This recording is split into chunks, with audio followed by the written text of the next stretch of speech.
death. Is it the end? Researchers have been hard at work for centuries trying to uncover its mysteries, physical and metaphysical.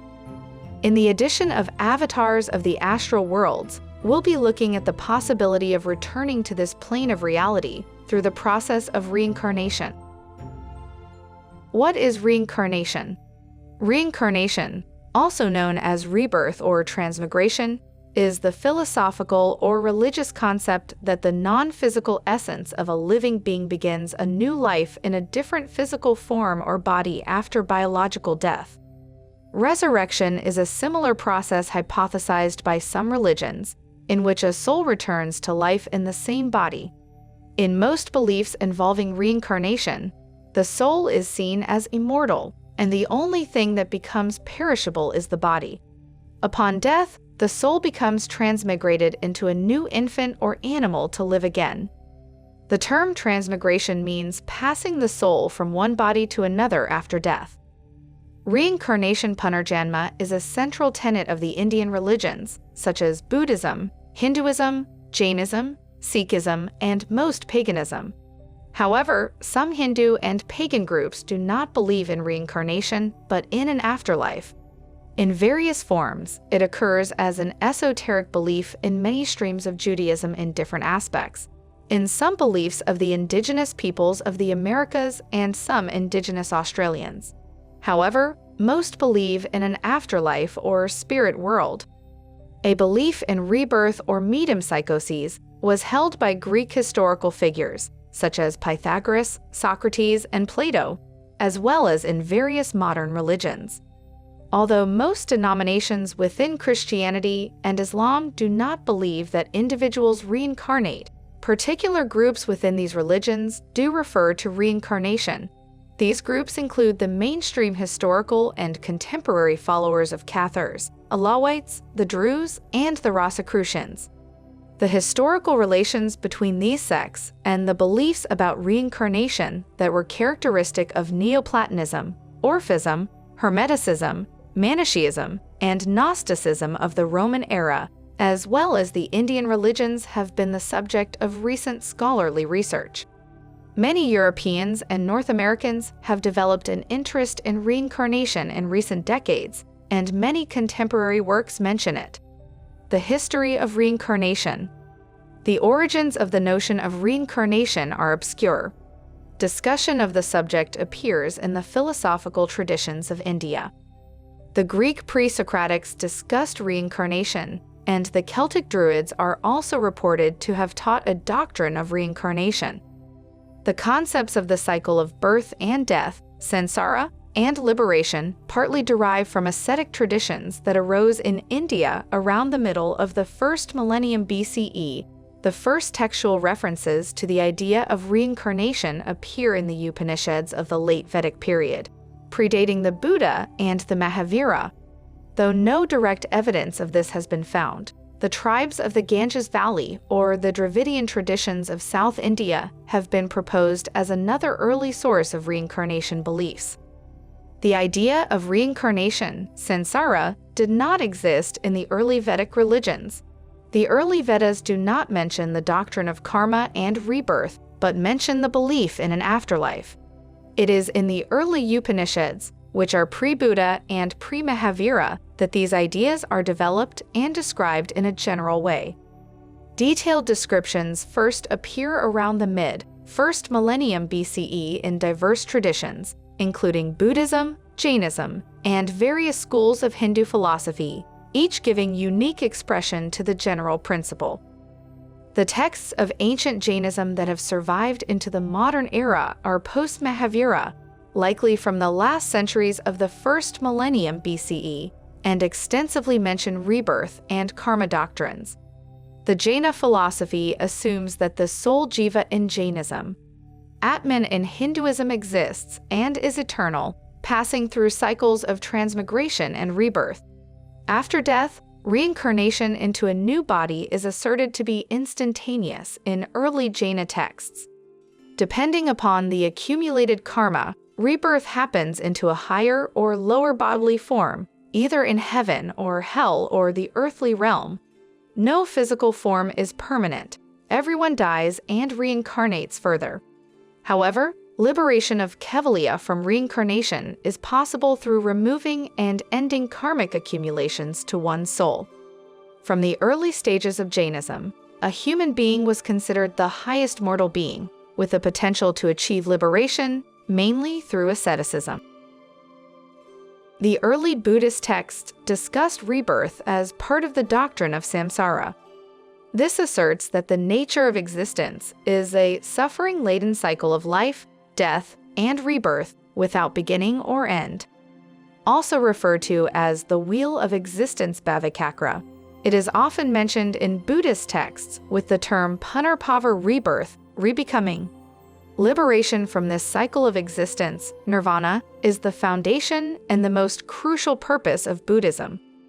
Buddhist texts also assert that an enlightened person knows his previous births, a knowledge achieved through high levels of meditative concentration.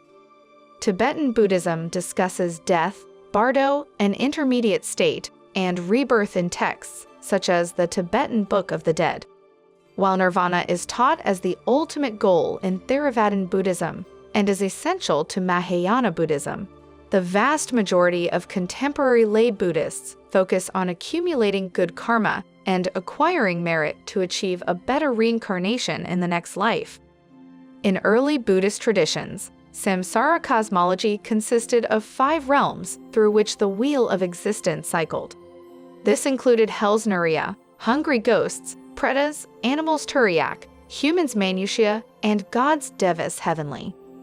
In latter Buddhist traditions, this list grew to 6 realms of rebirth, adding demigods Asuras. The earliest layers of Vedic text incorporate the concept of life, followed by an afterlife in heaven, and hell based on cumulative virtues merit or vices demerit. However, the ancient Vedic rishis challenged this idea of the afterlife as simplistic because people do not live equally moral or immoral lives. Among generally virtuous lives, some are more virtuous. At the same time, evil, too, has degrees. The texts assert that it would be unfair for people with varying degrees of virtue or vices to end up in heaven or hell in an either-or and disproportionate manner irrespective of how virtuous or vicious their lives were. They introduced the idea of an afterlife in heaven or hell in proportion to one's merit. Early texts of Hinduism, Buddhism, and Jainism share the concepts and terminology related to reincarnation. They also emphasize similar virtuous practices and karma as necessary for liberation and what influences future rebirths. For example, all 3 discuss various virtues, sometimes grouped as yamas and niyamas, such as nonviolence, truthfulness, non-stealing, non-possessiveness, compassion for all living beings, charity, and many others. Hinduism, Buddhism, and Jainism disagree in their assumptions and theories about rebirth. Hinduism relies on its foundational assumption that soul, self exists Atman or Atta, in contrast to the Buddhist belief that there is no soul, no self, Anatta or Anatman. Hindu traditions consider the soul the unchanging, eternal essence of a living being and what journeys across reincarnations until it attains self-knowledge. Buddhism, in contrast, asserts a rebirth theory without a self, and considers the realization of non-self or emptiness as nirvana nibbana. Thus, Buddhism and Hinduism have very different views on whether a self or soul exists, which impacts the details of their respective rebirth theories. The reincarnation doctrine in Jainism differs from those in Buddhism, even though both are non-theistic Esramana traditions. Jainism, in contrast to Buddhism, accepts the foundational assumption that the soul exists in jiva and asserts that the soul is involved in the rebirth mechanism. Further, Jainism considers asceticism as an essential means to spiritual liberation that ends all reincarnation, while Buddhism does not. The Orphic religion, which taught reincarnation about the 6th century BC, organized itself into mystery schools at Eleusis and elsewhere, and produced copious literature. Orpheus, its legendary founder, is said to have taught that the immortal soul aspires to freedom, while the body holds it prisoner. The wheel of birth revolves. The soul alternates between freedom and captivity round the wide circle of necessity. Orpheus proclaimed the need for the god's grace, Dionysus in particular, and self-purification until the soul has completed the spiral ascent of destiny to live forever. An association between Pythagorean philosophy and reincarnation was routinely accepted throughout antiquity, as Pythagoras also taught about reincarnation. However, unlike the Orphics, who considered metempsychoses a cycle of grief that could be escaped by attaining liberation from it, Pythagoras seems to postulate an eternal, neutral reincarnation where subsequent lives would not be conditioned by any action done in the previous. Surviving texts indicate that there was a belief in rebirth in Germanic paganism. Examples include figures from Eddic poetry and sagas, potentially through a process of naming and/or through the family line. Scholars have discussed the implications of these attestations and proposed theories regarding belief in reincarnation among the Germanic peoples before Christianization and potentially, to some extent, in folk belief after that. The belief in reincarnation developed among Jewish mystics in the medieval world, among whom differing explanations were given of the afterlife, although with a universal belief in an immortal soul. Today, reincarnation is an esoteric belief within many streams of modern Judaism. Kabbalah teaches a belief in Gilgul, transmigration of souls. Hence, the belief in reincarnation is universal in Hasidic Judaism, which regards the Kabbalah as sacred and authoritative, and is also held as an esoteric belief within modern Orthodox Judaism. In Judaism, the Zohar, first published in the 13th century, discusses reincarnation, especially in the Torah portion, Balak. The most comprehensive Kabbalistic work on reincarnation, Shar HaGilgulim, was written by Chaim Vital, based on the teachings of his mentor, the 16th century Kabbalist Isaac Luria, who was said to know the past lives of each person through his semi-prophetic abilities. The 18th century Lithuanian master scholar and Kabbalist Elijah of Vilna, known as the Vilna Gaon, authored a commentary on the biblical book of Jonah as an allegory of reincarnation. The practice of conversion to Judaism is sometimes understood within Orthodox Judaism regarding reincarnation. According to this school of thought in Judaism, non-Jews are drawn to Judaism because they had been Jews in their former life. Such souls may wander among nations through multiple lives until they find their way back to Judaism, including being born in a Gentile family with a lost Jewish ancestor. The extensive literature of Jewish folk and traditional stories refer to reincarnation.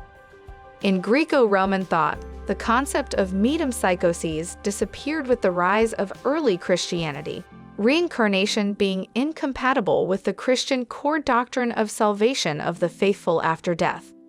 It has been suggested that some of the early church fathers, especially Origen, still entertained a belief in the possibility of reincarnation. Still, evidence is tenuous, and the writings of Origen, as they have come down to us, speak explicitly against it. Hebrews 9:27 states that men die once, but after this the judgment. Several Christian Gnostic sects professed reincarnation. The Sethians and followers of Valentinus believed in it. The followers of Bardason of Mesopotamia, a sect of the 2nd century deemed heretical by the Catholic Church, drew upon Chaldean astrology, to which Bardason's son Harmonius, educated in Athens, added Greek ideas, including a sort of metempsychoses. Taoist documents from the Han Dynasty claimed that Lao Tzu appeared on Earth as different persons in different times, beginning in the legendary era of 3 sovereigns and 5 emperors.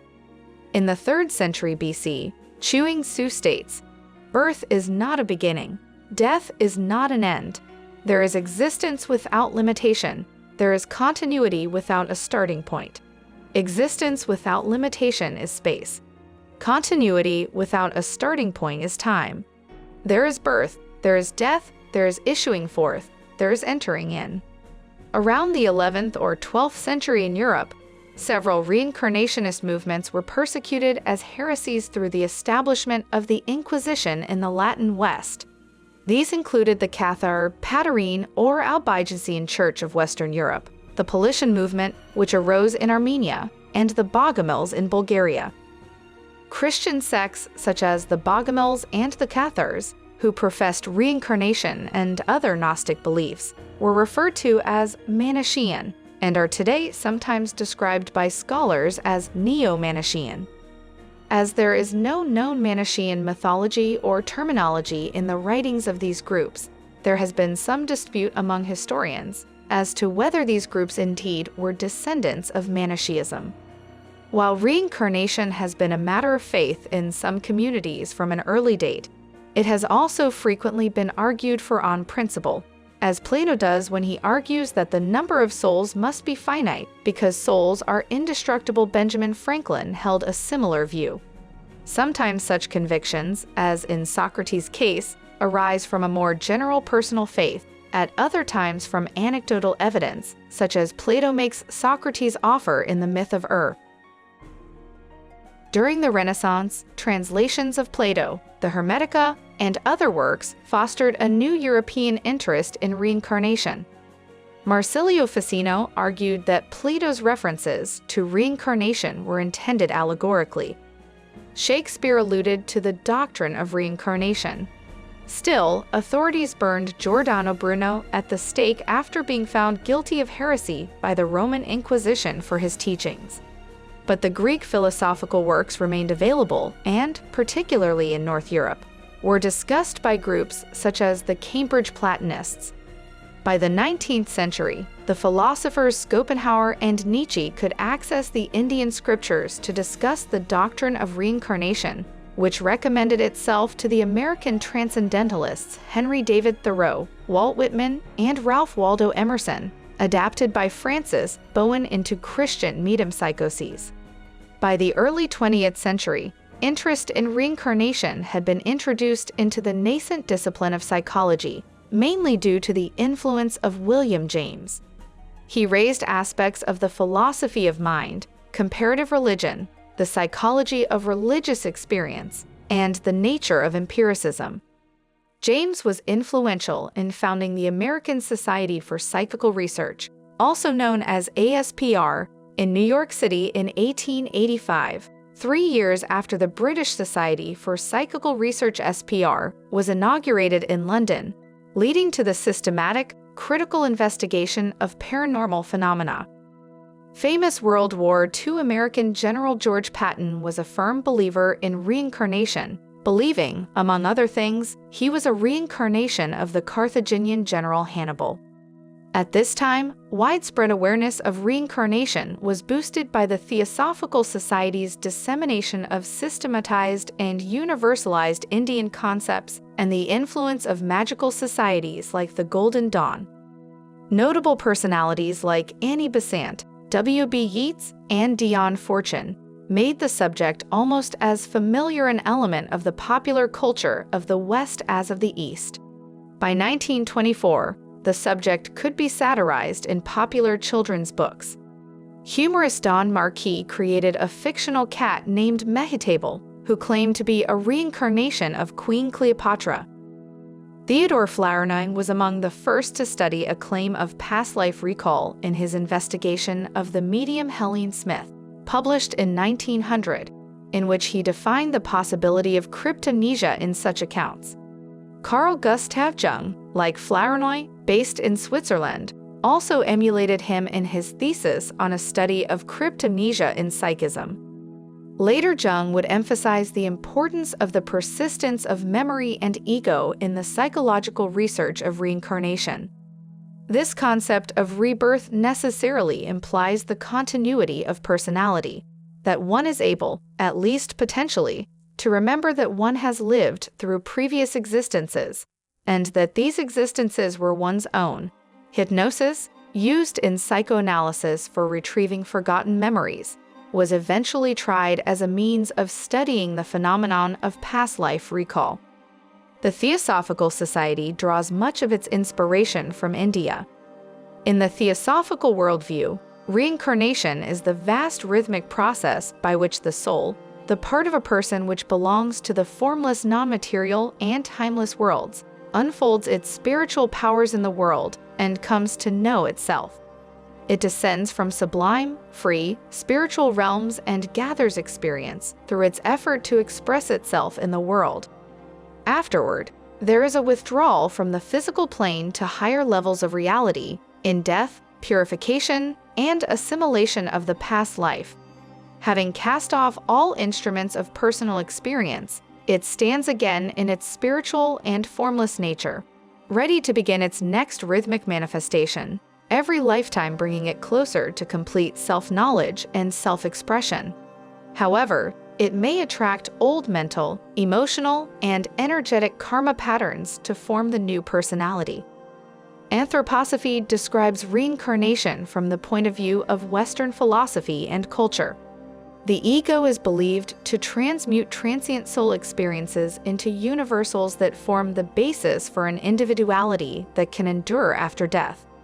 These universals include ideas that are intersubjective and thus transcend the purely personal spiritual consciousness, intentionally creating human character, spiritual life, and becoming a fully conscious human being, spiritual humanity.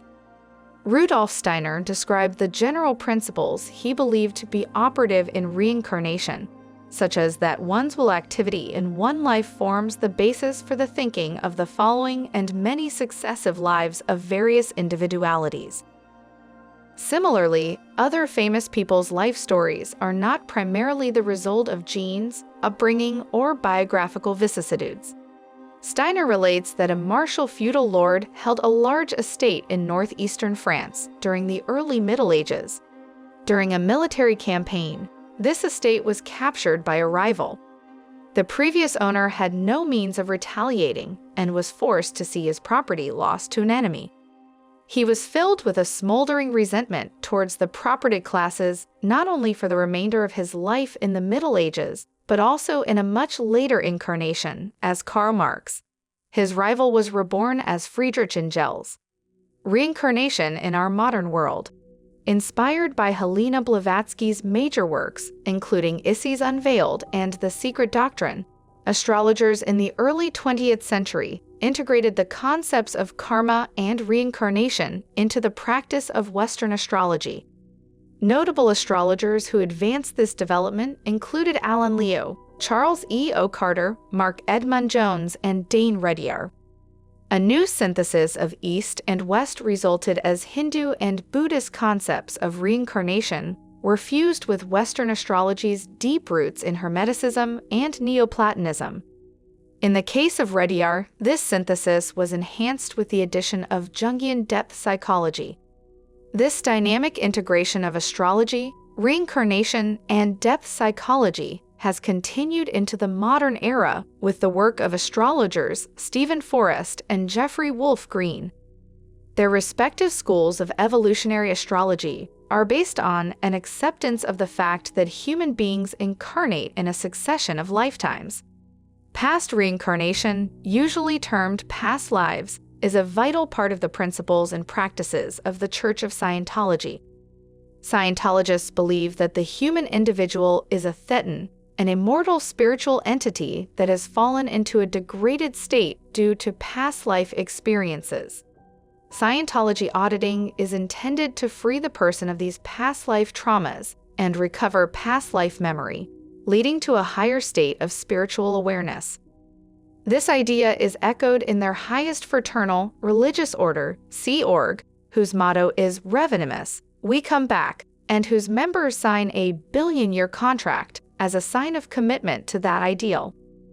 L. Ron Hubbard, the founder of Scientology, does not use the word reincarnation to describe its beliefs, noting that the common definition of reincarnation has been altered from its original meaning. The word has come to mean to be born again in different life forms, whereas its actual definition is to be born again into the flesh of another body. Scientology ascribes to this latter the original definition of reincarnation.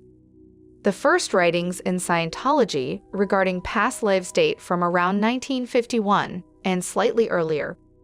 In 1960, Hubbard published a book on past lives entitled Have You Lived Before This Life? In 1968, he wrote Mission into Time, a report on a 5-week sailing expedition to Sardinia, Sicily, and Carthage to see if specific evidence could be found to substantiate L. Ron Hubbard's recall of incidents in his past centuries ago. The Indian spiritual teacher Meher Baba stated that reincarnation occurs due to desires, and once those desires are extinguished, the ego mind ceases to reincarnate. Wicca is a neo-pagan religion focused on nature, guided by the philosophy of Wiccan that advocates the tenets harm none, do as you will. Wiccans believe in karmic return where one's deeds are returned, either in the current life or in another life, threefold or multiple times to teach one lesson, the threefold law. Reincarnation is therefore an accepted part of the Wiccan faith. Wiccans also believe that death and the afterlife are essential experiences for the soul to transform and prepare for future lifetimes.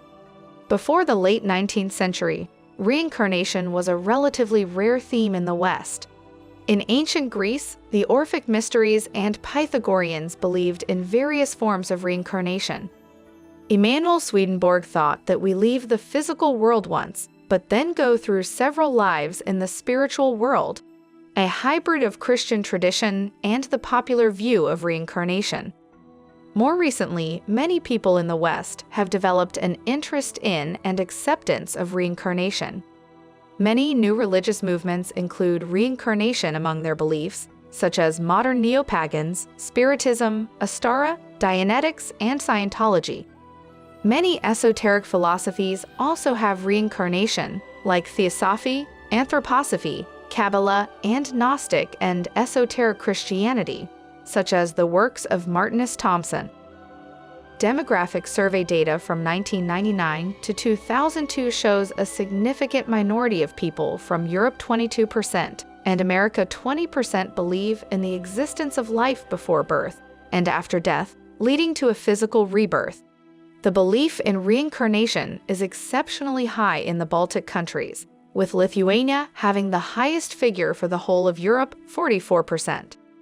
In contrast, the lowest figure is in East Germany, 12%.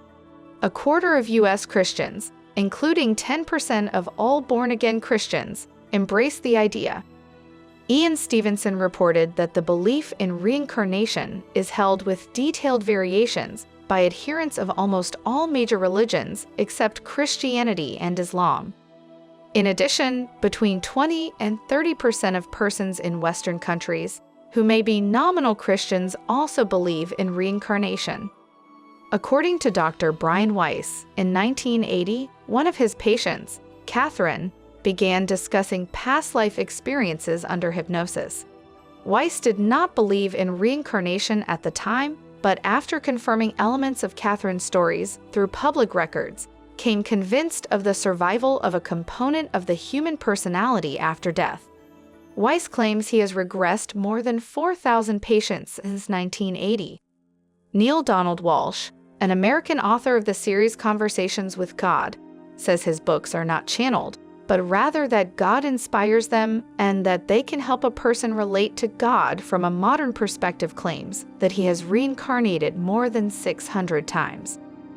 Other influential contemporary figures that have written on reincarnation include Alice Ann Bailey, one of the first writers to use the terms New Age and Age of Aquarius, Torquem Saradarian, an Armenian-American musician and religious author, Dolores Cannon, Adel Gowland, Michael Newton, Bruce Grayson, Raymond Moody, and Unity Church founder Charles Fillmore. One 1999 study by Walter and Waterhouse reviewed the previous data on the level of reincarnation belief and performed a set of 30 in-depth interviews in Britain among people who did not belong to a religion advocating reincarnation. The authors reported that surveys have found that about 1/5 to 1/4 of Europeans believe in reincarnation, with similar results found in the USA in the interviewed group. The belief in the existence of this phenomenon appeared independent of their age or the type of religion that these people belonged to, with most being Christians. The beliefs of this group also did not appear to contain any more than usual New Age ideas broadly defined, and the authors interpreted their ideas on reincarnation as one way of tackling issues of suffering. Still, they noted that this seemed to have little effect on their private lives. Waterhouse also published a detailed discussion of beliefs expressed in the interviews. She noted that although most people hold their belief in reincarnation quite lightly and were unclear on the details of their ideas, personal experiences such as past life memories and near-death experiences had influenced most believers. However, only a few had direct experience of these phenomena. Waterhouse analyzed the influences of second-hand accounts of reincarnation, writing that most of the people in the survey had heard other people's interpretations of past lives from regression hypnosis and dreams, and found these fascinating, feeling that there must be something in it if other people had such experiences. For 40 years, psychiatrist Ian Stevenson from the University of Virginia conducted more than 2,500 case studies of young children who claimed to remember past lives. He published 12 books, including 20 cases suggestive of reincarnation, and biology, a contribution to the etiology of birthmarks and birth defects, a 2-part monograph, and where reincarnation and biology intersect. In his cases, he documented the child's statements and testimony from family members and others, often correlating to a deceased person who, in some ways, seemed to match the child's memory. Stevenson also investigated cases where birthmarks and congenital disabilities seemed to match wounds and scars on the deceased. Sometimes included in his documentation were medical records like autopsy photographs. Expecting controversy and skepticism, Stevenson also searched for disconfirming evidence and alternative explanations for the reports. However, as the Washington Post reported, he concluded that no standard explanation sufficed in scores of cases. Other academic researchers who have undertaken similar pursuits include Jim B. Tucker, Antonia Mills, Satwant Pasricha, Godwin Samararatne, and Erlanger Haraldson, but Stevenson's publications remain the most well-known.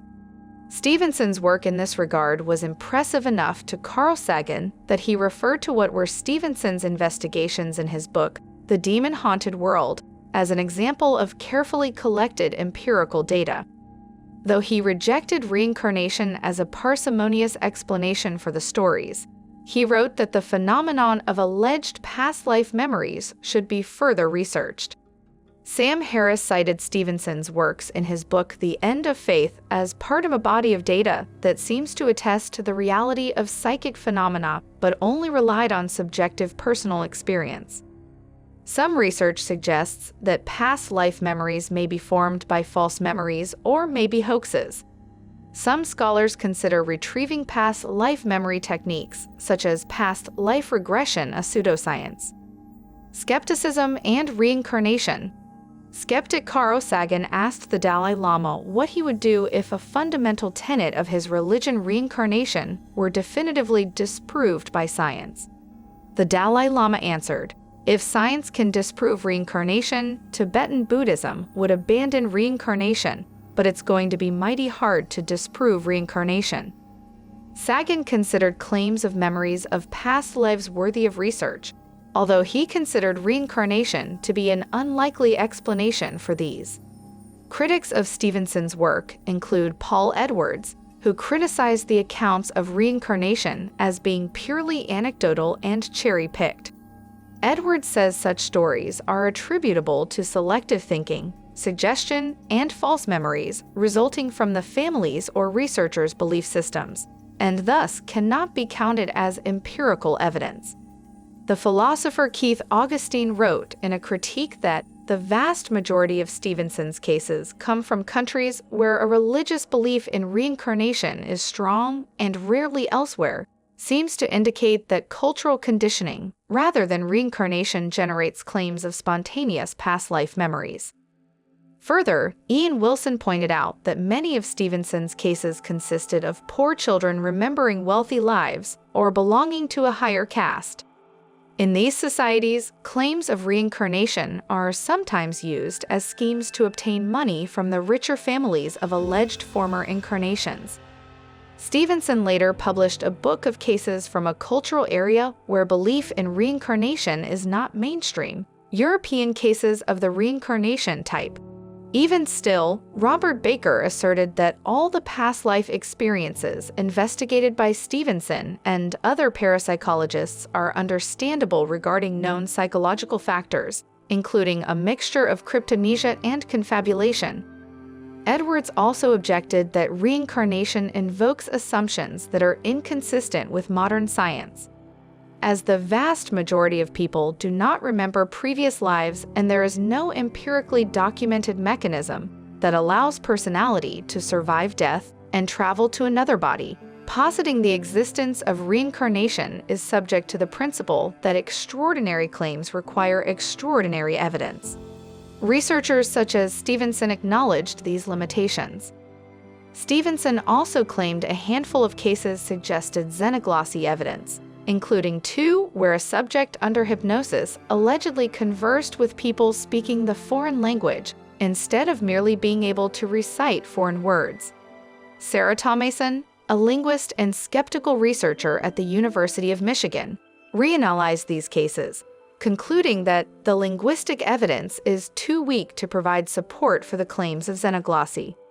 Some authors, Stevenson not among them, have given much importance to supposed past life memories retrieved under hypnosis during past life regressions. Such imagined memories have been critiqued as containing historical inaccuracies originating from modern popular culture, shared beliefs about history, or books that discuss historical events. Experiments with subjects undergoing past life regression indicate that a belief in reincarnation and suggestions by the hypnotist are the 2 most important factors regarding the contents of memories reported. Using hypnosis and suggestive questions can tend to leave the subject particularly likely to hold distorted or false memories. Rather than recall a previous existence, the source of the memories is more likely cryptomnesia and confabulations that combine experiences, knowledge, imagination, and suggestion or guidance from the hypnotist. Once created, those memories are indistinguishable from those based on events during the subject's life. Past life regression has been critiqued for being unethical because it lacks any evidence to support its claims and increases one's susceptibility to false memories. Lewis Corden states that this can be problematic as it creates delusions under the guise of therapy. The memories are experienced as being as vivid as those based on events experienced in one's life and impossible to differentiate from true memories of actual events. Accordingly, any damage can be difficult to undo. Some APA-accredited organizations have challenged the use of past life regressions as a therapeutic method, calling it unethical. Additionally, the hypnotic methodology that underpins past life regression has been criticized as placing the participant in a vulnerable position, susceptible to the implantation of false memories. Because the implantation of false memories may be harmful, Gabriel Andrade argues that past life regression violates the principle of first, do no harm non-maleficence, part of the Hippocratic Oath. What do you believe? And if you die and come back, will you still believe those same things? It's fascinating to imagine where this will all lead. We'll have to leave the doors open for the avatars of Astral Worlds for answers.